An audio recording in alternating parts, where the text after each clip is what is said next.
Welcome back to Tech It's Simple. In today's video, I'll be teaching you how to change your Snapchat phone number.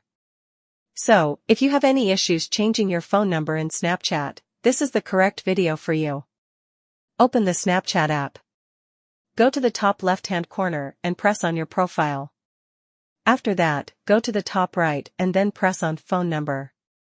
Then, you can see that you could remove the phone number which you are currently using and then press the new number. You can also click and unclick on Let Others Find Me using the phone number and then verify via text. Wait for a while and a text will appear to your phone shortly. As soon as the OTP arrives, you could verify it with your password. Press on Continue and there you go, your phone number has been changed.